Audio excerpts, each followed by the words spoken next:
Morocco have shocked everyone at Qatar 2022 to become the World Cup surprise package. Teamwork, strategy, individual quality, courage. This team has it all. As they revel in being the most successful African team in World Cup history, we ask ourselves, what the heaven happened to Morocco? Underestimated. Let's get something straight from the beginning. Most people view only European and South American teams as possible World Cup winners. African national teams have been systematically underestimated, even by players. Take Belgium defender Thomas Meunier's comments from last year, for example. Winning the Euros is like being world champions. The best teams and players are European. Except for Brazil, everything is in Europe. But Morocco showed the world they were ready to make history. After being beaten by Egypt 2-1 in the quarterfinals of AFCON 2021, the Atlas Lions had the task of stepping up in Qatar. African pride. Morocco were drawn alongside Croatia and Belgium, sides that finished second and third respectively at the 2018 World Cup.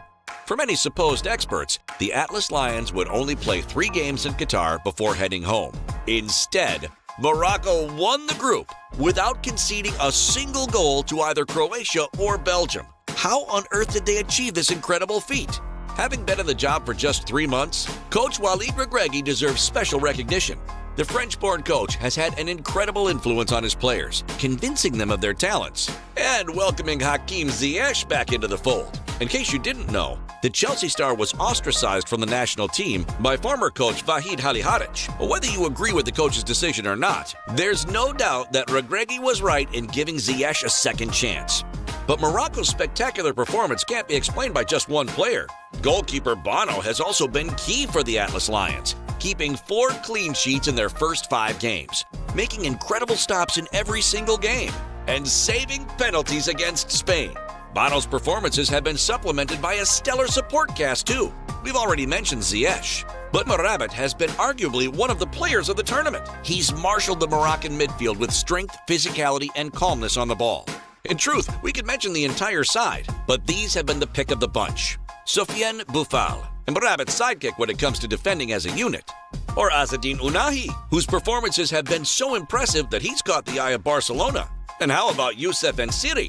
The Sevilla forward's header in the quarterfinal meant Morocco were the first African country to reach the semifinals of a World Cup. How could we forget Achraf Hakimi, whose influence has been undeniable? His Panenka penalty against Spain was one of the most iconic moments of this World Cup. But above all else, Morocco are a collective force of unity. The defensive shape that Regragui has implemented have rendered the Atlas Lions almost impenetrable. Incredibly, some critics have slammed their style of play, but Regragui has hit back. Tiki-taka? I don't want to have possession of the ball to only shoot on goal twice per game. Morocco have only conceded 1 goal in their first 5 games, and that came via an own goal. Only moving forward, things look incredibly bright for Morocco. Yes, France were too much for them, with the Atlas Lions succumbing to Les Bleus' constant attacking threat. They were a constant threat on the break, but Mbappe and company ultimately booked their ticket to the final. The Atlas Lions want to keep making history.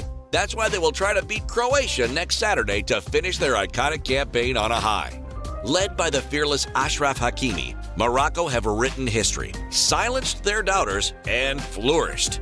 No matter what happens in the final week of the World Cup, the Atlas Lions will forever be remembered for what they've achieved in Qatar. Morocco have been the sensation of Qatar 2022 and finally made African football proud.